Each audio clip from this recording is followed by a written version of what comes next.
대체 왜 한국만 가능하다는 거야? 미국과 이란의 전쟁으로 전 세계가 마비된 그 순간 미국은 다급하게 동맹국들을 찾았습니다. 영국이 손을 뗐습니다. 프랑스가 고개를 돌렸습니다. 일본마저 포기했습니다. 세계 최강국이 완전히 고립된 그 절체절명의 순간 단 한 나라만이 뛰어들었습니다. 불과 72시간 만에 완벽하게 성공시켰습니다. 미국 정부는 경악했고 전문가들은 할 말을 잃었습니다. 이 사건 하나로 한미동맹의 판도가 180도 뒤집혔습니다. 지금부터 그 충격적인 사건 시작합니다. 저는 클라크 헤이즈입니다. 미 해군 원자력 추진 프로그램에서 15년간 복무하며 우리 해군의 심장이라 불리는 핵잠수함들의 원자로 시스템을 총괄 설계하고 관리해 온 수석 엔지니어입니다. 버지니아급부터 최신형 콜롬비아급에 이르기까지 제 손을 거치지 않은 도면이 없고 제가 눈으로 확인하지 않은 원자로가 없다고 자부하며 살아왔습니다. 그 중에서도 USS 콜로라도는 제 인생의 역작이자 미 해군이 가진 기술력의 결정체였습니다. 진수된 지 얼마 되지 않은 이 최신형 잠수함은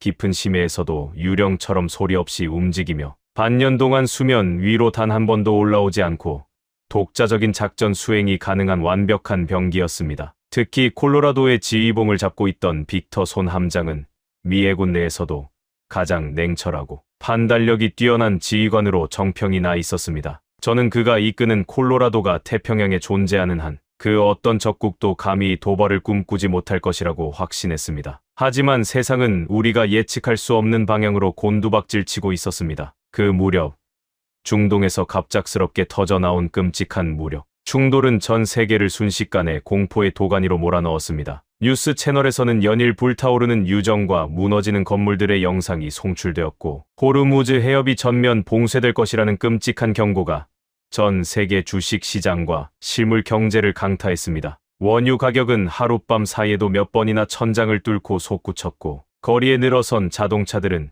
주유소 앞에서 끝이 보이지 않는 줄을 서야 했습니다. 물가는 폭등했고 전례 없는 스태그플레이션의 공포가 미국은 물론 전 세계 주요 국가들의 목줄을 쥐고 흔들었습니다. 당연하게도 펜타곤의 모든 시선과 역량은 중동으로 쏠릴 수밖에 없었습니다. 미군 수뇌부는 전략 폭격기, 항공모함 전단, 그리고 웬만한 군안 구조 자산들까지 모조리 중동 해역으로 급파했습니다. 태평양 함대는 겉으로는 평온을 유지하고 있었지만 내부적으로는 뼈대만 남은 것처럼 전력의 공백이 심각하게 발생하고 있었습니다. 우리는 그저 이 사태가 빨리 진정되기만을 바라며 팽팽하게 당겨진 활시위 같은 긴장감 속에서 하루하루를 버텨내고 있었습니다. 사고가 터진 그날은 제 평생 가장 차갑고 잔인했던 화요일로 기억됩니다. 오후 2시, 저는 진주만 해군기지 지하 깊숙한 곳에 자리한 잠수함 통제센터에서 일상적인 시스템 모니터링을 진행하고 있었습니다. USS 콜로라도는 태평양 중부의 깊은 해역에서 예정된 자망 훈련을 수행 중이었죠. 제 앞에 거대한 스크린에는 콜로라도가 보내오는 수십 가지의 암호화된 데이터가 녹색 불빛을 반짝이며 흐르고 있었습니다. 원자로 출력 98%, 또 재생 시스템 완벽 구동, 음파 탐지 회피 모드 정상 작동. 빅터 손 함장이 보내온 정각 보고에서도 특이사항은 전혀 발견되지 않았습니다. 통제실 안은 평소처럼 조용했고 동료들은 뜨거운 커피를 마시며 피로를 달래고 있었습니다. 그런데 오후 2시 30분 정각, 통제실의 모든 스크린이 마치 약속이라도 한 듯 일제히 깜빡이더니 콜로라도가 보내오던 데이터 스트림이 뚝 끊어져 버렸습니다. 이게 무슨 일이야? 신호가 사라졌습니다. 레이더 모니터를 주시하던 젊은 통신병이 당황한 목소리로 외쳤습니다. 처음에는 단순한 통신 장애일 것이라 스스로를 위로했습니다. 태평양의 해저 지형은 워낙 복잡해서 심해의 거대한 해저 산맥이나 급격한 수온 변화 층을 통과할 때면 아주 짧은 시간 동안 통신 음영 구역에 빠지는 일이 종종 있었으니까요. 저는 자리에서 일어나 통신병의 어깨를 짚으며 침착하게 지시했습니다. 당황하지 마세요. 비상 주파수로 전환하고 빅터 손 함장에게 즉각 응답을 요구하십시오. 콜로라도, 여기는 진주만, 응답하라. USS 콜로라도, 내 말 들리는가? 통신병이 마이크를 움켜쥐고 다급하게 외쳤습니다. 하지만 스피커에서 돌아오는 것은 거친 백색 소음뿐이었습니다. 1분이 지나고 5분이 지나고 10분이 흘렀습니다. 침묵이 길어질수록 통제실 안의 공기는 얼음장처럼 차갑게 굳어갔습니다.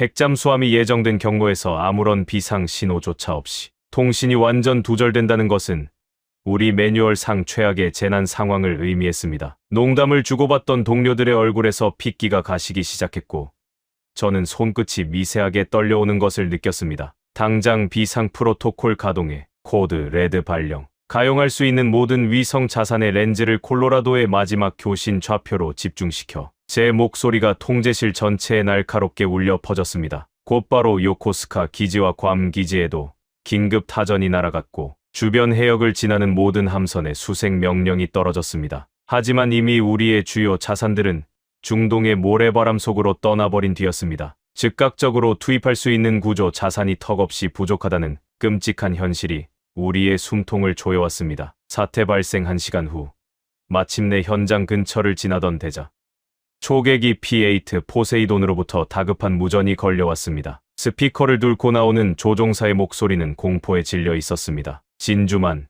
여기는 포세이돈, 맙소사, 믿을 수 없습니다. 해저에서 거대한 금속 물체가 감지되었습니다. 콜로라도의 음향 서명과 정확히 일치합니다. 현재 상태는 어떤가?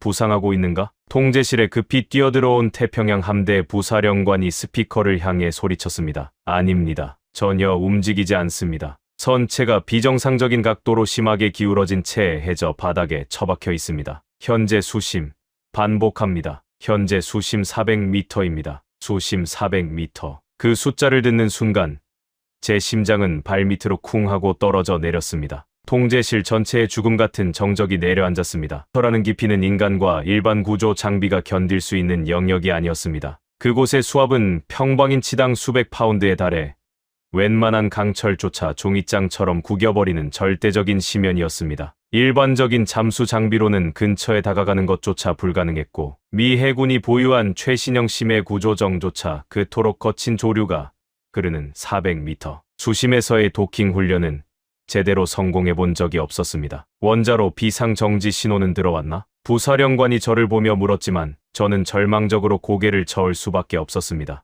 비상 신호조차 발신되지 않았습니다. 순간적인 블랙아웃입니다. 만약 내부 전력이 완전히 차단되었다면 135명의 승조원들이 호흡할 수 있는 생명 유지 장치의 배터리 한 개 시간은 저는 차마 말을 끝맺지 못하고 마른 침을 삼켰습니다. 스크린에 띄워진 콜로라도의 재원표가 잔인하게도 남은 시간을 알려주고 있었습니다. 단 72시간. 우리에게 남은 시간은 3일 뿐입니다. 그 말과 함께 펜타곤 상황실과 연결된 화상 모니터 위로 미군 수뇌부의 참담한 얼굴들이 비쳤습니다. 세계 최강의 군대라는 자부심이 칠흑 같은 바다 및 400m 아래에서 서서히 질식해가고 있었습니다. 우리는 다급히 구조 작전을 짜내려 했지만 테이블 위에 놓인 펜은 너무나도 초라했습니다. 중동의 불길이 우리의 발목을 잡고 있었고 태평양은 너무나 넓고 잔인했습니다. 시간은 계속해서 흘러갔고 135명의 생명이 어둠 속에서 서서히 꺼져가고 있었습니다. 우리 스스로의 힘만으로는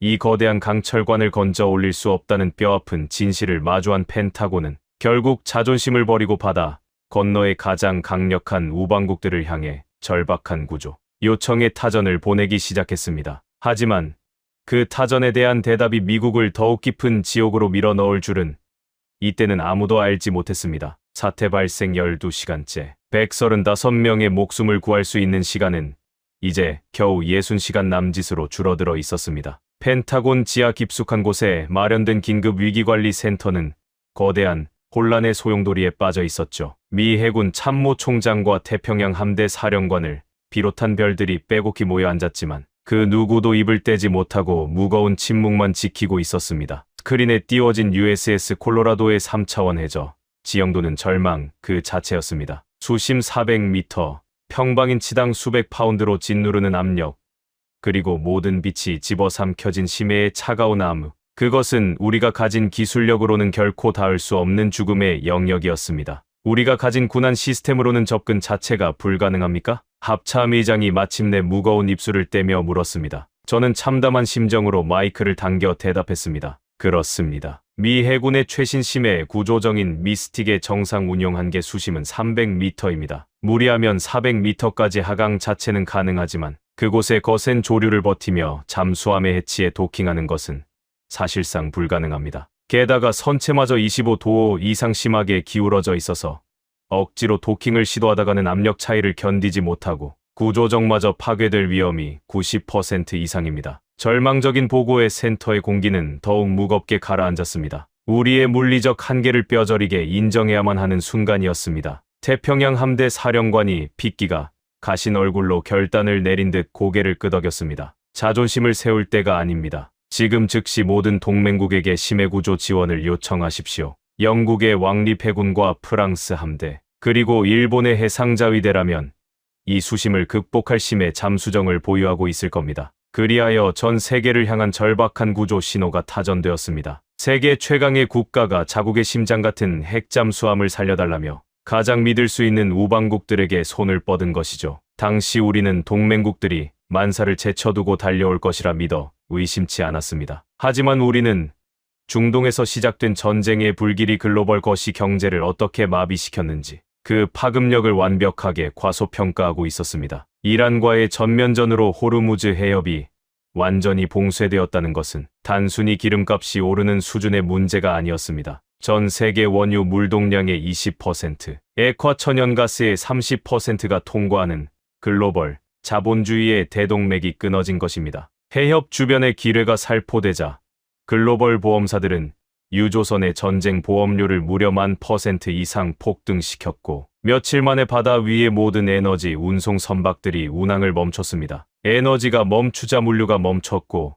물류가 멈추자 전 세계 주요 국가들의 공장 가동이 중단되었습니다. 인플레이션과 경기 침체가 동시에 덮치는 전례 없는 하이퍼 스태그플레이션의 공포가 전 세계 수뇌부의 목줄을 쥐고 흔들고 있었습니다. 가장 먼저 응답이 온 곳은 영국의 런던이었습니다. 화상 화면에 나타난 영국 해군 참모 총장의 얼굴은 수심이 가득했지만 그의 입에서 나온 말은 너무도 단호하고 차가웠습니다. 미안하지만 도울 수가 없습니다. 런던의 인플레이션 수치가 지난달 대비 15% 폭등했습니다. 브렉시트 이후 경제 체력이 바닥난 상태에서 터진 에너지 위기로 파운드화의 가치는 휴지 조각이 되어가고 있습니다. 지금 영국 해군의 최우선 과제는 본토 생존입니다. 우리는 유일한 자체 에너지원인 북해 유전의 인프라를 보호하기 위해 모든 심해 자산과 군사력을 북해 해역에 결박시켜 두어야만 합니다. 태평양까지 파견할 여력이 단 1%도 없습니다.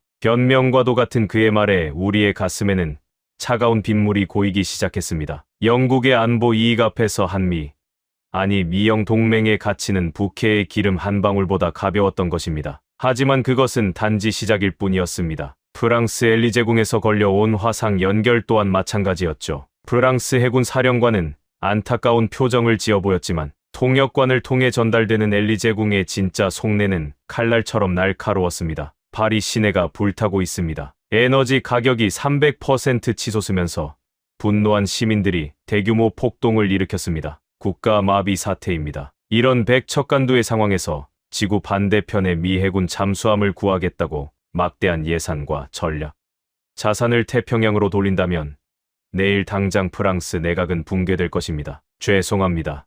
클라크 수석. 우린 이 일에 개입할 수 없습니다. 심지어 아시아에서 가장 강력한 해군력을 자랑하며 평소 미일 동맹을 그토록 과시했던 일본마저도 우리를 철저히 외면했습니다. 일본 해상망료장은 화상 카메라 앞에서 연신 허리를 굽히며 유감을 표했지만 그 이면에는 소름 끼치도록 냉혹한 국가 이기주의가 자리 잡고 있었습니다. 미국 정부의 절박함은 이해합니다. 하지만 일본은 원유 수요의 90% 이상을 중동에 의존하고 있는 나라입니다. 호르무즈가 막힌 지금 일본 열도는 말 그대로 국가 비상사태입니다. 대규모 정전 사태인 블랙아웃이 초일기에 들어갔고 산업단지의 가동률은 절반 이하로 떨어졌습니다. 자위대의 모든 전력은 현재 에너지 배급 통제와 폭동 대비를 위한 치안 유지에 투입되어 있습니다. 이 상황에서 해상자위대의 심해 군안정을 태평양 한가운데로 보낸다는 것은 정치적으로 불가능한 일입니다. 가장 강력하고 굳건하다고 믿었던 동맹의 실체는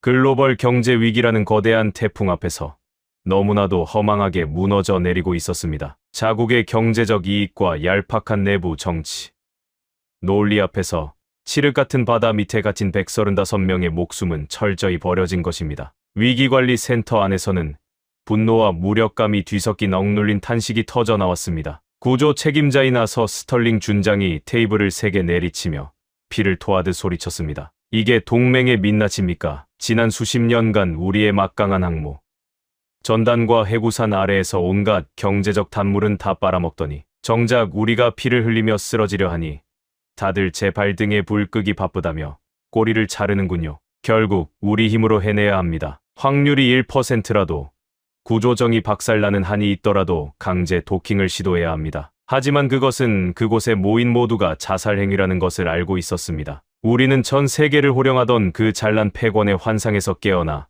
완전히 고립되었다는 현실을 마주해야 했습니다. 콜로라도의 산소 게이지는 이제 48시간의 벽을 무너뜨리고 무자비하게 줄어들고 있었습니다. 저는 두 손으로 얼굴을 감싼 채 절망의 나락으로 떨어지는 것을 느꼈습니다. 이제 정말 방법이 없는 것일까? 우리가 그토록 사랑했던 동료들을 이 차가운 바다의 무덤에 묻어야만 하는 것일까? 바로 그때였습니다. 통제실 한 구석에서 글로벌 무선망을 모니터링하던 통신 장교가 믿을 수 없다는 듯 두 눈을 크게 뜨며 헤드셋을 벗어 던졌습니다. 사령관님, 방금 아시아 해역에서 암호화된 군사 통신이 들어왔습니다. 절망에 빠져있던 모두의 시선이 일제히 그를 향했습니다. 영국입니까?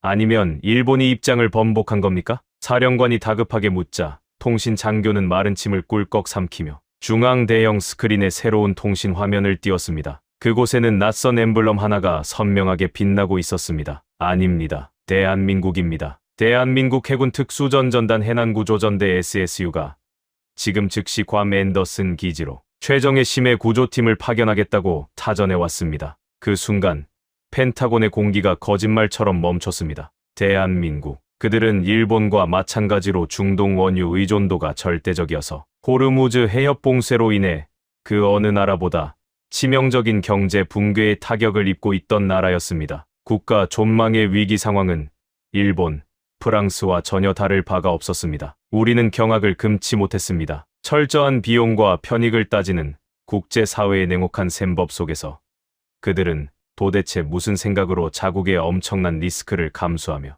아무런 대가도 보장되지 않은 이 죽음의 심연 속으로 뛰어들려 하는 걸까요? 사태 발생 48시간째 괌 앤더슨 공군기지의 활주로는 아지랑이가 피어오를 정도로 뜨거웠습니다. 하지만 펜타곤에서 급파된 저를 포함한 구조 지휘부의 마음은 그 어느 때보다 차갑게 얼어붙어 있었습니다. 진주만에서 밤새 전략 수송기를 타고 날아온 저는 비틀거리는 다리를 간신히 붙잡으며 활주로에 섰습니다. 우리는 한국팀의 C-130C-130 수송기가 도착하기만을 초조하게 기다리고 있었죠. 솔직히 고백하건대 우리들 중 그 누구도 대한민국 구조팀에게 큰 기대를 걸고 있지 않았습니다. 세계 최고의 심해 구조 자산을 보유한 프랑스와 영국의 거절 통보가 가져온 상실감이 너무나 컸고 주로 연안 방어에 특화된 한국 해군이 그 거대한 빈자리를 채울 수 있을 거라고는 상상조차 할 수 없었기 때문입니다. 육중한 수송기의 화물칸 문이 열리고 백태건 대령이 이끄는 한국 해군 특수전전단 해난구조전대 SSU 팀이 활주로에 발을 내디뎠습니다.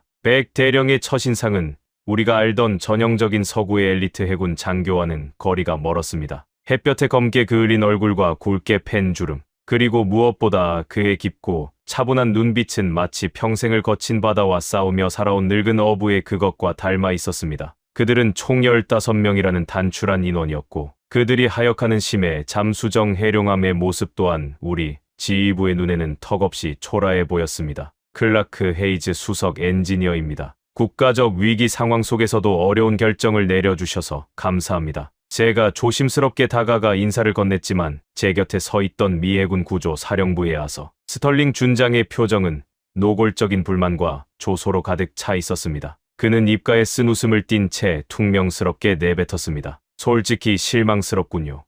백 대령, 수심 400m의 심연은 평방인치당 600파운드의 무자비한 수압이 짓누르는 지옥입니다. 우리가 필요로 하는 건 그 압력을 견디며 수십 톤의 난기류성 해류를 뚫고 오차 없이 도킹할 수 있는 최첨단 군한 시스템입니다. 그런데 당신들이 가져온 건 저 작고 투박한 잠수정 하나뿐이군요. 외부 센서도 턱없이 부족해 보이고 완전히 기계식처럼 보이는데 저런 구식 아날로그 장비로 도대체 무엇을 하겠다는 겁니까? 백태건 대령은 스털링 준장의 비아냥거림에도 전혀 동요하지 않았습니다. 그는 오히려 괌 기지 너머의 짙푸른 바다 쪽으로 고개를 돌려 수평선을 잠시 응시하더니 낮고 단호한 목소리로 대답했습니다. 최첨단이라는 말은 종종 인간을 교만하게 만듭니다. 준장님, 우리는 심해의 극한 환경에서 당신들의 그 위대한 디지털 장비들이 얼마나 쉽게 그리고 치명적으로 오작동을 일으키는지 수없이 목격해왔습니다. 우리가 가져온 해룡함은 화려한 인공지능이나 복잡한 전자회로는 없지만 압력을 견디고 바다의 흐름을 타는 데는 그 어떤 디지털 장비보다 확실한 기계식, 유압 밸브와 강철의 신뢰도를 가지고 있습니다. 그의 말은 논리적이었지만 스털링 준장의 굳은 표정을 풀기에는 역부족이었습니다. 우리는 곧바로 헬기를 타고 사고 해역 상공에 떠있는 최신형 지휘함으로 이동했습니다. 지휘함의 브리핑 룸은 이미 패배주의로 짙게 물들어 있었습니다. 중앙의 거대한 스크린에는 지난 12시간 동안 미군의 5천억 원짜리 심해 구조정인 미스틱 미스틱이 도킹을 시도하다가 번번이 거센 해류에 밀려나 실패하는 끔찍한 영상이 반복해서 재생되고 있었습니다. 콜로라도의 선체는 25도 이상 심하게 기울어져 있는 데다 주변에는 보이지 않는 거대한 장벽처럼 강력한 해저와 소용돌이 치고 있었죠. 보시다시피 우리 기술력으로도 접근 자체가 불가능합니다. 스털링 준장이 레이저 포인터로 화면의 소용돌이를 가리키며 신경질적으로 브리핑을 이어갔습니다. 우리 미스틱 구조정은 다방향 디지털 추진기와 AI 기반의 동적 위치, 제어 시스템 다이내믹 포지셔닝을 갖추고 있습니다. 하지만 저 미친 해저 와류 속에서는 급격한 수온약층의 변화와 기포, 폭발로 인한 공동 현상 캐비테이션이 발생해 외부의 모든 음향 센서와 디지털 신호가 완전히 먹통이 되어버렸습니다. 오작동을 일으킨 추진기가 엔진 출력을 최대치로 끌어올리며 해류를 뚫으려 했지만 압력 차이로 인해 오히려 구조정마저 산산조각이 날 뻔했습니다. 이게 바로 과학이 증명하는 현실입니다. 대령. 그때였습니다. 화면을 조용히 응시하던 백 대령이 한 걸음 앞으로 나서며 펜타곤의 최고 브레인들이 모인 브리핑 룸을 얼어붙게 만드는 한마디를 던졌습니다. 준장님, 왜 5천억 원짜리 구조정이 실패했다고 생각하십니까? 당신들은 바다를 이기려고 했기 때문입니다. 뭐라고요? 스털링 준장의 얼굴이 불그락푸르락해졌습니다. 그 엄청난 자연의 에너지를 기계의 추진력으로 정면에서 거스르려 하니 당연히 튕겨나가는 겁니다. 센서가 마비된 것도 억지로 저항하는 과정에서 발생한 기포들 때문이죠. 바다는 싸워서 정복해야 할 대상이 아닙니다. 철저히 흐름을 읽고 그 안에 동화되어야 하는 대상입니다. 지금 제정신입니까? 인문학적인 말장난할 시간 없습니다. 물리학의 수치가 저 해류를 뚫을 엔진의 출력이 부족하다고 말해주고 있지 않습니까? 백 대령은 차분하게 고개를 저었습니다. 그리고 그의 곁에 서 있던 한국팀의 전술 장교 차건우 소령이 테이블 위로 두툼한 데이터 파일을 펼치며 메인 스크린에 새로운 홀로그램 지도를 띄웠습니다. 그것은 미군이 전혀 가지고 있지 않던 이 해역의 심해 지형도와 해양 생태계를 결합한 복합 데이터였습니다. 질문 하나 드리겠습니다. 준장님은 이 해역에서 향유고래를 본 적이 있으십니까? 차 소령의 뜬금없는 질문에 통제실 안에 모두가 어리둥절한 표정을 지었습니다. 1분 1초, 135명의 목숨이 끊어져가는 마당의 고래라니. 스털링 준장이 폭발하기 직전 차 소령이 설명을 이어갔습니다. 미 해군이 놓친 것이 바로 이것입니다. 단순한 인공위성의 수박 겉핥기식 데이터가 아니죠. 우리 SSU는 지난 10년간 태평양을 관통하는 이 해역의 미세한 수온 변화와 몸무게가 40톤에 육박하는 향유고래들의 심해 잠수 패턴을 연구해왔습니다. 향유고래는 먹이를 찾기 위해 정확히 수심 1000m까지 하강합니다. 그 거대한 몸집으로 어떻게 이 끔찍한 해류를 뚫고 수백 미터를 오르내릴까요? 스크린의 그래픽이 해져 산맥의 단면도로 바뀌었습니다. 붉은색과 푸른색의 화살표가 거대한 소용돌이를 그리며 얽혀 있었습니다. 과학적인 해답은 바로 지형적 용승 토포그래픽 업웰링과 자연 하강 기류에 있습니다. 심해의 차가운 물이 해져 산맥의 가파른 경사면에 부딪히면 일시적으로 강력한 상승 수압이 발생하고 그 반동으로 나선형의 하강 와류가 만들어집니다. 놀랍게도 새벽 3시에서 5시 사이 이 소용돌이의 중심부는 진공에 가까운 무풍지대, 즉 태풍의 눈처럼 완벽하게 고요해집니다. 고래들은 엔진 출력으로 물을 가르는 게 아닙니다. 이 자연이 만들어낸 물의 엘리베이터 중심에 몸을 싣고 중력에 몸을 맡긴 채 심해로 그냥 떨어지는 겁니다. 차 소령의 완벽한 해양학적 분석에 브리핑 룸은 찬물을 끼얹은 듯 조용해졌습니다. 오만했던 미군 지휘부의 얼굴에 당혹감이 서리기 시작했습니다. 디지털 센서와 엔진 출력으로 해류와 싸우는 미스틱 구조정의 방식은 이 바다에서 자살 행위입니다. 우리는 백 대령님의 지휘 아래 해룡함의 메인 동력을 완전히 끄고 하강할 것입니다. 기계식 밸브로 최소한의 자세만 제어하며 새벽 3시에 열리는 저 소용돌이의 중심부, 고요한 틈새로 해룡함을 낙엽처럼 미끄러뜨려 넣겠다는 뜻입니다. 백 대령이 쐐기를 박듯 마지막으로 덧붙였습니다. 당신들의 완벽한 기술이 오류를 일으킨 이유는 기계가 자연보다 강하다고 믿었기 때문입니다. 하지만 우리는 바다를 두려워할 줄 압니다. 두려워하기에 관찰했고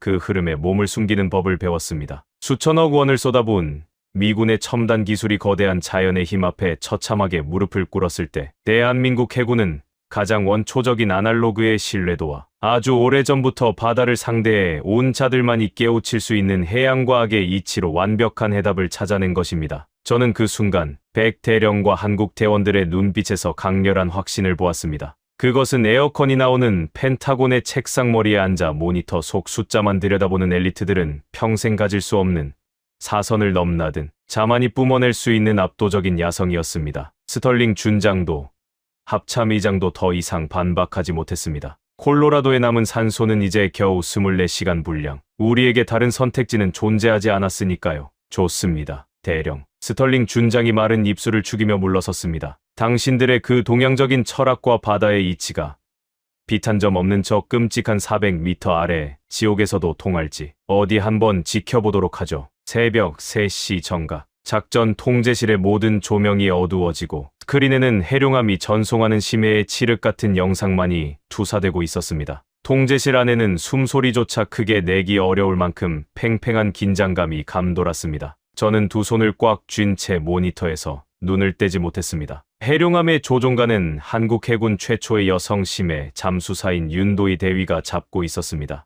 일반적인 혼합 기체로는 이 깊이의 압력과 추위를 견딜 수 없었기에 그녀는 한국 SSU가 자체 개발한 극비 비율의 헬륨 산소 혼합 기체를 사용하고 있었습니다. 수심 200m 통과, 현재 시야 확보 불가능, 예상대로 강한 하강 기류가 발생하고 있습니다. 윤 대위의 목소리는 얼음장처럼 차분했지만 무전기 너머로 들려오는 거친 숨소리는 그녀가 지금 얼마나 엄청난 압력과 싸우고 있는지를 여실히 보여주고 있었습니다. 화면 속 해룡함은 마치 폭풍 우 속의 나무집처럼 요동치고 있었습니다. 이러다 선체가 박살날 겁니다. 당장 부상시켜요. 스털링 준장이 소리쳤지만 백태건 대령은 꿈쩍도 하지 않았습니다. 저항하지 마라. 윤 대위. 흐름을 타라. 그의 짧은 지시가 떨어지자 놀라운 일이 벌어졌습니다. 화면이 격렬하게 흔들리는가 싶더니 해룡함이 엔진 출력을 급격히 낮추며 오히려 해류의 소용돌이 속으로 몸을 내맡긴 것입니다. 미군 구조정의 힘으로 맞서려다 튕겨나갔던 그 죽음의 와류 속을 해룡함은 마치 나선형의 계단을 미끄러져 내려가듯 부드럽게 파고들기 시작했습니다. 그것은 기계의 힘이 아닌 오직 바다의 리듬을 완벽하게 읽어낸 인간의 직관이 만들어낸 예술적인 기동이었습니다. 수심 와류 중심부에 진입했습니다. 흐름이 안정화되었습니다. 윤 대위의 보고와 함께 요동치던 화면이 거짓말처럼 고요해졌습니다. 그리고 강력한 서치라이트 불빛 끝에 거대한 강철의 고래가 모습을 드러냈습니다. 해저 400m 바닥에 비스듬히 처박힌 콜로라도였습니다. 통제실 안에서 짧은 탄성이 터져 나왔습니다. 우리가 이틀 밤낮을 매달리고도 접근조차 하지 못했던 그곳에 한국팀은 단 40분 만에 도달한 것입니다. 스털링 준장의 입이 떡 벌어졌고 저도 모르게 안도의 눈물을 흘렸습니다. 하지만 진짜 악몽은 이제부터 시작이었습니다. 선체 도킹 포인트 확인. 그런데 선체를 살피던 윤 대위의 목소리가 미세하게 떨렸습니다. 균열이 심각합니다. 외부의 충격이 아닙니다. 압력 선체가 바깥쪽으로 터져 나갔습니다. 이것은 명백한 내부 폭발의 흔적입니다. 내부 폭발이라고. 그게 무슨 소리야? 제가 마이크를 쥐고 소리쳤습니다. 15년간 잠수함을 설계해온 제 눈에도 화면 속에 파괴된 패턴은 이상했습니다. 그것은 결코 우발적인 사고로 생길 수 있는 상흔이 아니었습니다. 누군가 정확히 압력 선체의 가장 취약한 부분을 계산하여 폭발물을 터뜨린 것이 명백했습니다. 잠시만요. 해치 근처에 무언가 부착되어 있습니다. 윤 대위가 조종관을 미세하게 조작하며 카메라를 해치 쪽으로 바짝 들이밀었습니다. 맙소사. 2차 폭발을 위한 추가 폭탄입니다. 기폭 장치가 작동에 실패한 채 그대로 남아 있습니다. 타이머의 설정 시각이 정확히 콜로라도가 통신 두절된 오후 2시 30분을 가리키고 있습니다. 순간 통제실은 얼음물을 뒤집어 쓴 듯 차갑게 얼어붙었습니다. 사고가 아니었다. 누군가 의도적으로 콜로라도를 침몰시켰다. 그리고 그 폭발물의 위치와 파괴된 부위를 보았을 때 이것은 잠수함의 구조를 완벽하게 꿰뚫고 있는 내부자. 그것도 최고 위층의 소행일 수밖에 없었습니다. 제 머릿속에 번개처럼 하나의 이름이 스쳐 지나갔습니다. 사일러스 리드 소장. 중동 사태 발발 직후 함대의 전력 배치를 비정상적으로 조정하고 콜로라도의 훈련 경로를 이심해로 변경하도록 지시했던 자. 이건 사보타주입니다. 우리의 전력이 중동으로 쏠린 틈을 누군가 태평양의 방어선을 무너뜨리기 위해 콜로라도를 수장시킨 겁니다. 제 외침에 스털링 준장의 얼굴이 하얗게 질렸습니다. 이란과의 전쟁 위기 속에서 태평양의 군사적 우위를 차지하려는 적국의 치밀한 공작이 펜타곤의 심장부까지 뻗쳐 있었던 것입니다. 상황이 복잡해졌지만 우리의 임무는 변하지 않습니다. 백태건 대령의 무거운 목소리가 통제실의 혼란을 잠재웠습니다. 윤 대위, 도킹을 시도하라. 생존자 구출이 최우선이다. 하지만 선체의 기울기가 너무 심해 기계식 도킹 시스템조차 제대로 맞물리지 않았습니다. 단 몇 센티미터의 오차만 발생해도 400미터의 수압이 틈새를 뚫고 들어와 해룡암과 콜로라도를 동시에 박살낼 수 있는 절체절명의 상황이었습니다. 수동으로 연결하겠습니다. 윤 대위의 결단에 저는 기겁하며 마이크를 잡았습니다. 안 됩니다.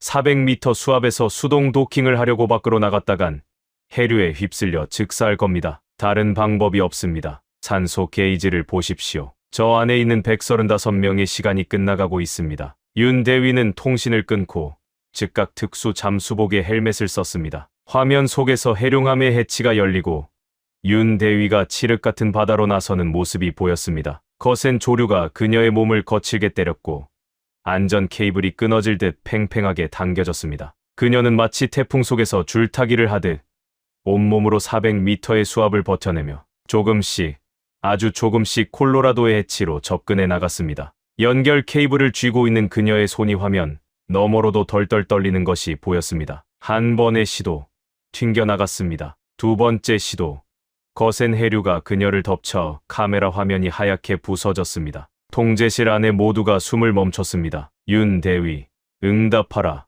윤도희, 백 대령이 다급하게 외쳤습니다. 길고 끔찍한 10초가 흘렀습니다. 마침내 찌그러진 잡음과 함께 그녀의 거친 숨소리가 들려왔습니다. 도킹, 완료했습니다. 통로 개방합니다. 통제실 안에서 억눌렸던 환호성이 터져 나왔습니다. 기적처럼 연결된 좁은 통로를 통해 한국 구조대원들이 콜로라도 내부로 진입했습니다. 그리고 희미한 비상등 아래 산소 부족으로 의식을 잃어가던 135명의 승조원들이 차례차례 해룡함으로 옮겨지기 시작했습니다. 마지막으로 구출된 빅터 손함장은 들것에 실려 나오며 제 손을 꽉 잡고 힘겹게 속삭였습니다. 리드 소장, 그놈이 우리를 가뒀어. 그의 한마디는 우리의 의심이 틀리지 않았음을 증명하고 있었습니다. 135명 전원 구조. 그것은 미국이 포기하고 동맹이 외면했던 기적을 대한민국 해군이 수십 400미터의 지옥에서 건져 올린 완벽한 승리였습니다. 하지만 바다는 아직 우리를 놔줄 생각이 없었습니다. 대령님, 비상입니다. 남서쪽에서 거대한 열대성 저기압이 빠르게 북상하고 있습니다. 초대형 태풍입니다. 2시간 내로 이 해역을 덮칠 겁니다. 기상 장교의 다급한 보고가 브리핑 룸을 강타했습니다. 스크린에 붉게 표시된 태풍의 눈이 우리가 있는 해역을 향해 맹렬하게 다가오고 있었습니다. 당장 철수해야 합니다. 구조는 끝났습니다. 스털링 준장이 외쳤지만 저는 고개를 저었습니다. 안 됩니다. 콜로라도 안에는 아직 원자로가 살아있습니다. 선체의 균열이 간 상태로 저 해저에 방치했다간 태풍의 해류에 선체가 완전히 쪼개져 엄청난 방사능이 태평양에 유출될 겁니다. 끔찍한 환경 재앙이 일어납니다. 그럼 어쩌자는 겁니까? 9,000톤짜리 강철 덩어리를 이 태풍 속에서 끌어올리기라도 하자는 겁니까? 미쳤어요? 우리는 다 죽습니다. 그때 침묵을 지키던 백태건 대령이 차건우 소령의 데이터 스크린을 뚫어지게 쳐다보며 입을 열었습니다. 태풍을 피할 수 없다면 태풍을 쓰겠습니다. 방금 뭐라고 하셨습니까? 대령, 저 태풍을 쓰다니요. 다 미친 겁니까? 스털링 준장이 눈을 부릅뜨고 다그쳤습니다. 브리핑 룸의 메인 스크린에 핏빛으로 명멸하며 접근하는 거대한 열대성 저기압 태풍. 마리아는 중심 기압 900헥토파스칼을 찍고 있는 카테고리 5등급의 괴물이었습니다. 그 위력만으로도 태평양에 떠있는 모든 항공모함 전단마저 피항해야 할 무시무시한 자연의 분노였죠. 그런 지옥 한가운데서 9,000톤짜리 핵잠수함을 인양하겠다는 계획은 일반적인 해군 교리상 명백한 집단 자살 행위였습니다. 하지만 백태건 대령은 거센 파도처럼 일렁이는 스크린의 등압선을 꿰뚫어 보듯 등시하며 평온하지만 단호한 목소리로 입을 열었습니다. 미군의 교리로는 불가능하겠죠. 하지만 우리는 과학과 자연의 섭리를 결합할 겁니다. 차 소령 브리핑에 한국 팀의 차건우 소령이 키보드를 두드리자 스크린의 태풍의 단면도와 해류의 움직임이 3차원 그래픽으로 전개되었습니다. 준장님, 에크만 수송과 기압 역학을 아실 겁니다. 저 거대한 카테고리 5등급의 태풍이 해수면을 맹렬하게 휩쓸고 지나가면 표층의 바닷물은 회전력에 의해 바깥으로 튕겨나갑니다. 그럼 그 빈자리를 채우기 위해 어떤 일이 벌어질까요? 놀랍게도 해저 400m 밑바닥에서부터 수면을 향해 엄청난 속도로 솟구쳐 오르는 강력한 수직 상승 기류, 즉 용승 현상이 발생합니다. 차 소령의 레이저 포인터가 태풍의 눈 한가운데를 가리켰습니다. 게다가 중심 기압이 비정상적으로 낮은 태풍의 눈은 그 자체로 거대한 진공 청소기나 다름없습니다. 바닷물을 위로 빨아올리는 물리적 펌프 역할을 하죠. 자연이 스스로 만들어내는 이 거대한 물기둥 엘리베이터의 힘을 우리는 부력으로 역이용할 겁니다. 콜로라도의 무게는 9,000톤. 우리가 가져온 특수 부력백과 해룡함의 동력만으로는 400m의 뻘밭을 뚫기 턱없이 부족하지만 저 태풍이 밀어 올려주는 거대한 바다의 호흡을 보탠다면 대륙붕 평단면이 있는 180m 수심까지 콜로라도를 단 한 번에 밀어 올릴 수 있습니다. 과학과 데이터가 마침내 오랜 시간 거친 바다를 겪어온 자들의 직관을 완벽한 수치로 증명하는 순간이었습니다. 스털링 준장마저도 그 완벽한 기상 역학적 계산 앞에 더 이상 반박하지 못한 채 할 말을 잃고 멍하니 모니터만 바라보았습니다. 결정해. 클라크 수석. 당신의 판단에 따르겠소. 백 대령이 저를 돌아보며 말했습니다. 펜타곤과 미합 중국을 대신해 제가 모든 책임을 지고 역사적인 결정을 내려야 할 가장 무거운 순간이었습니다. 저는 아래 십수를 꽉 깨물고 고개를 끄덕였습니다. 진행하십시오. 이대로 선체의 균열이 간 상태로 콜로라도를 방치했다간 태풍의 해류에 원자로가 쪼개져 태평양 전체가 방사능으로 오염됩니다. 우리에게 물러설 다른 길은 없습니다. 즉각적인 인양 작전이 개시되었습니다. 135명의 승조원들을 무사히 지휘함으로 이송한 한국 SSU 대원들은 쉴 틈도 없이 다시 심해로 뛰어들었습니다. 그들은 수십 개의 특수 부력백을 콜로라도의 압력 선체 뼈대 곳곳에 단단히 결박하기 시작했습니다. 이 부력백들은 한국 구조대가 살을 내이는 거친 겨울 바다에서 수많은 조난 선박을 끌어올리며 독자적으로 개량해온 극한의 압력을 견뎌내는 다중 복합 케블라 소재였습니다. 미군 장비로는 어림도 없는 내구성이었죠. 대원들이 칠흑 같은 바다 속에서 사투를 벌이는 동안 지휘함 밖의 바다는 이미 지옥의 입구로 변해가고 있었습니다. 파고는 15m를 넘나들었고 집어삼킬 듯 포효하는 바람. 소리가 통제실의 두꺼운 강철 방호벽을 사정없이 때렸습니다. 태풍의 눈. 5분 후 작전 해역 진입합니다. 기상 장교의 피를 토하는 듯한 외침이 떨어졌습니다. 전 대원 즉각 철수. 윤 대위. 부력 100 작동 준비. 100 대령의 지시에 윤도희 대위가 마지막으로 해룡함의 해치를 닫고 조종석에 올랐습니다. 스크린 속 기압계가 미친 듯이 곤두박질 치고 있었습니다. 태풍 중심부 진입. 기압 890 헥토파스칼. 수직 용승 해류 발생합니다. 지금입니다. 전면 부력 100 팽창. 100 대령의 우렁찬 외침과 함께 콜로라도 선체에 매달린 거대한 부력 100들이 일제히 부풀어 올랐습니다. 그리고 동시에 마치 바다의 신이 거대한 손으로 해저 바닥을 거머쥐고 수면 위로 뜯어올리듯 태풍이 만들어낸 무시무시한 진공 흡입력이 9,000톤의 강철 덩어리를 맹렬하게 낚아챘습니다. 지휘함의 모니터 속에서 끔찍한 금속성 굉음이 울려 퍼졌습니다. 400m 심해의 끈적한 진흙탕을 박차고 세계 최강의 핵잠수함이 솟구쳐 오르기 시작했습니다. 수심 350, 250m. 상승 속도는 상상을 초월했습니다. 무거운 침묵이 흐르던 통제실 안에서 경악 섞인 탄성이 터져 나왔습니다. 자연과 인간의 완벽한 합작이 만들어낸 경이로운 물리법칙이었습니다. 하지만 바다는 그 기적을 순순히 허락하지 않았습니다. 경고. 상승 속도가 너무 빠릅니다. 압력 선체의 밸런스가 붕괴되고 있습니다. 차 소령이 핏대를 세우며 소리쳤습니다. 사일러스 리드 소장의 사보타주로 폭발물이 터졌던 그 취약한 지점이 문제였습니다. 심해에서 수면으로 올라올수록 외부 수압은 낮아지지만 잠수함 내부의 팽창하는 압력이 파손된 균열을 톱날처럼 찢어발기기 시작한 것입니다. 이대로라면 180m 대륙붕에 도달하기도 전에 압력 선체가 두 동강납니다. 원자로 격벽이 붕괴되기 직전입니다. 스크린 속 콜로라도의 꼬리 부분이 기괴한 소리를 내며 뒤틀리기 시작했습니다. 모두가 얼어붙은 그 절체절명의 순간 통신기를 뚫고 윤도희 대위의 목소리가 들려왔습니다. 제가 밖으로 나가서 막겠습니다. 에폭시 차폐막으로 균열을 덮어야 합니다. 안 돼. 윤 대위, 제정신이야? 제가 미친 듯이 스피커를 향해 소리쳤습니다. 상승하는 잠수함 밖은 태풍이 만들어낸 소용돌이가 거대한 믹서기처럼 돌아가고 있는 살인적인 난기류 구역이었습니다. 수심 200m에서 저 해류에 휩쓸렸다간 뼈도 못 추릴 거다. 당장 중지해. 스털링 준장마저 창백해진 얼굴로 만류했지만 화면 속에서 해룡함의 해치가 이미 열리고 있었습니다. 압력이 터지기까지 30초 남았습니다. 누군가는 해야 합니다. 특수심의 잠수복을 입은 윤 대위가 칠흑 같은 바다로 몸을 던졌습니다. 태풍이 만들어낸 무자비한 상승 해류는 마치 수천 개의 칼날처럼 그녀의 몸을 난도질했습니다. 화면 속에서 그녀는 생명줄 하나에 매달린 채 이리저리 패대기 쳐지면서도 결코 특수 에폭시 차폐막을 쥔 손을 놓지 않았습니다. 그녀는 필사적으로 찢어지고 있는 콜로라도의 균열 사이로 파고들었습니다. 거센 물살이 그녀의 헬멧을 강타해 통신기를 타고 고통스러운 비명이 섞인 숨소리가 들려왔습니다. 하지만 그녀는 초인적인 정신력으로 짓눌려지는 수압을 온몸으로 버텨내며 파괴된 선체 틈새로 차폐막을 우겨넣고 로킹 장치를 사정없이 돌려 잠갔습니다. 마침내 차폐막이 굉음을 내며 완벽하게 고정되는 순간 무서운 기세로 솟구치며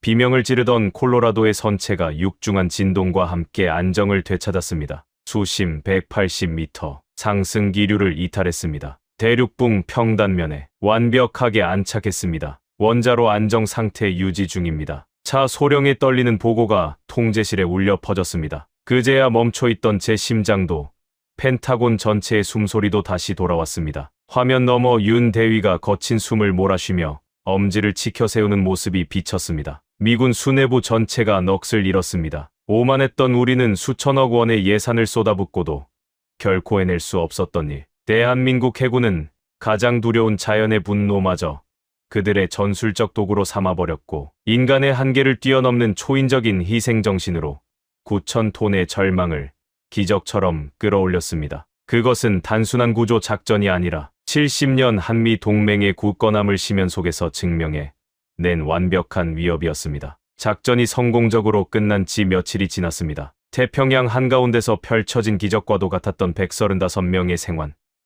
그리고 자연의 힘을 역이용해 괴물 같은 잠수함을 대륙붕으로 인양해 낸 이 작전은 전 세계를 경악시켰습니다. 진주만 해군 기지는 모처럼 무겁고 참담했던 공기를 털어내고 기적의 생환을 축하하는 성대한 축제 분위기로 가득 차 있었습니다. 기지 전체에는 눈이 시리도록 푸른 태평양의 하늘 아래 미국의 성조기와 대한민국의 태극기가 나란히 걸려 힘차게 펄럭이고 있었죠. 이날은 단순히 생존자들을 위로하는 자리가 아니었습니다. 호르무즈 해협 봉쇄로 인한 글로벌 경제 위기 속에서 가장 믿었던 동맹국들조차 등을 돌렸을 때 유일하게 미국의 손을 잡아준 대한민국. 해군의 헌신에 대해 미국 정부가 공식적으로 감사와 경의를 표하는 역사적인 자리였습니다. 미 대통령이 직접 워싱턴에서 진주만까지 날아와 이 행사를 주관했습니다. 단상 위에는 끔찍한 해저 400m의 지옥에서 살아 돌아온 135명의 승조원들이 굳건한 모습으로 정렬해 있었고 그들을 구출해낸 백태건 대령과 윤도희 대위를 비롯한 한국의 SSU 대원들이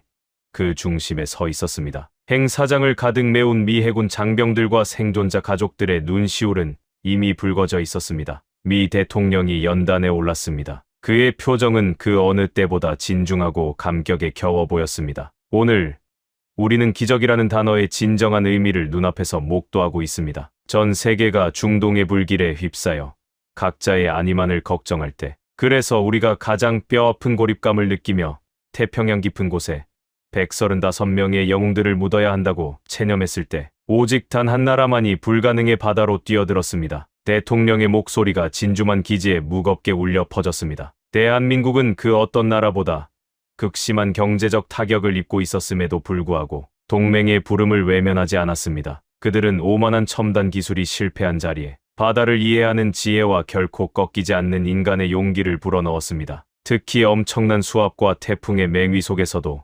목숨을 걸고 선체를 지켜낸 윤도희 대위의 투호는 미 해군의 역사에 영원히 지워지지 않는 전설로 기록될 것입니다. 우레와 같은 박수가 터져 나왔습니다. 대통령은 백태건 대령과 윤도희 대위, 그리고 차건우, 소령의 가슴에 미 해군이 외국인에게 수여할 수 있는 최고의 훈장인 네이비 크로스를 직접 달아주었습니다. 까다롭고 배타적이기로 유명한 미군이 아시아의 작은 국가 해군에게 자신들의 최고 명예를 헌정하는 순간이었습니다. 행사가 막바지에 다다랐을 때 저는 백태건 대령에게 다가갔습니다. 처음 괌에서 만났을 때의 그 퉁명스러웠던 의구심은 온데간데 없이 사라지고 제 마음속에는 오직 그를 향한 무한한 존경심만이 남아 있었습니다. 대령님, 정말 궁금한 것이 하나 있습니다. 한국 역시 경제가 멈춰 설 절체절명의 위기였고 실패할 경우 엄청난 국제적 비난을 감수해야 했을 텐데 도대체 어떻게 그런 무모한 작전을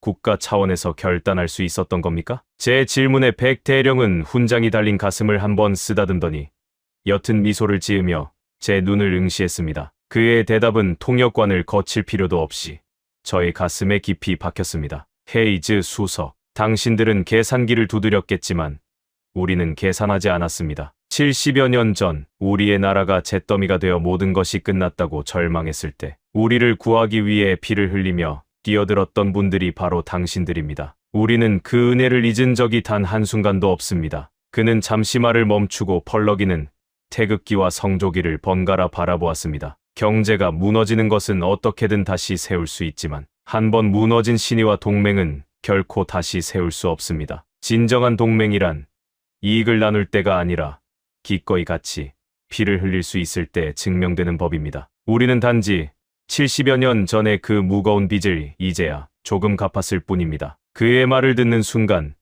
저는 왈칵 쏟아지려는 눈물을 참기 위해 입술을 꽉 깨물어야 했습니다. 옆에서 듣고 있던 아서 스털링 준장마저도 고개를 푹 숙인 채 눈가를 훔치고 있었습니다. 한쪽에서는 끔찍한 내부 배신을 저지른 사일러스 리드 소장이 콜로라도 인양 후 발견된 내부 폭발의 명백한 증거들로 인해 군사법정에 회부되었다는 소식이 들려왔습니다. 이란 사태를 틈타 태평양의 해양 패권을 적국에 넘기려 했던 그의 치밀한 사보타주는 결국 대한민국 해군이라는 전혀 예상치 못한 변수 앞에서 산산조각이 나고 만 것입니다. 며칠 뒤 한국 팀을 태운 수송기가 다시 괌을 향해 이륙하던 날 진주만의 부두에는 발 디딜 틈 없이 수많은 미군 장병들이 나와 그들의 뒷모습을 향해 거수 경례를 올렸습니다. 가장 어둡고 추운 시면 속에서 미국은 첨단 무기보다 훨씬 더 강력한 무언가를 깨달았습니다. 그것은 이해 타산을 넘어선 피로 맺은 혈맹,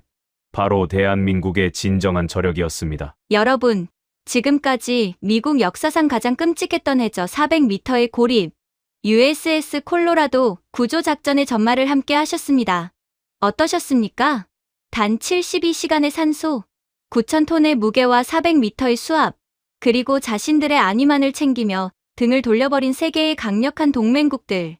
그 절망의 한가운데서 미국이 완벽하게 고립되었을 때 대한민국은 기꺼이 태풍이 몰아치는 사지로 뛰어들었습니다. 원유 수입길이 막혀 국가 경제가 멈춰 설 위기 속에서도 이익을 따지는 대신 의리를 선택한 것입니다. 작전이 끝난 후 미 태평양 함대 사령관은 단상에서 내려오며 이렇게 회고했습니다. 모두가 첨단 기술의 한계를 핑계로 발을 빼려 할 때 그들은 바다를 읽는 지혜와 맨몸으로 우리의 심장을 건져 올렸습니다. 진정한 혈맹이 무엇인지 우리는 가장 깊고 어두운 바다 밑바닥에서 배웠습니다. 태평양 한가운데서 보여준 대한민국의 이 압도적인 기적은 오늘날 한미동맹이 왜 그토록 견고한지를 전 세계에 가장 명확하게 입증한 사건이 되었습니다. 경제 논리에 휘둘리지 않고 무너져가는 70여 년 전의 은혜를 목숨을 걸고 갚아낸 대가가 바로 이것이었습니다. 이 이야기가 더 많은 사람에게 닿아야 한다고 생각하신다면 지금 이 영상을 공유해 주십시오. 여러분의 공유 하나가 우리가 얼마나 훌륭한 저력을 가진 나라인지, 대한민국 해군이 얼마나 위대한지를 세상에 알리는 일이 됩니다. 가슴이 뜨거워지셨다면 댓글에 혈맹 두 글자만 남겨주십시오.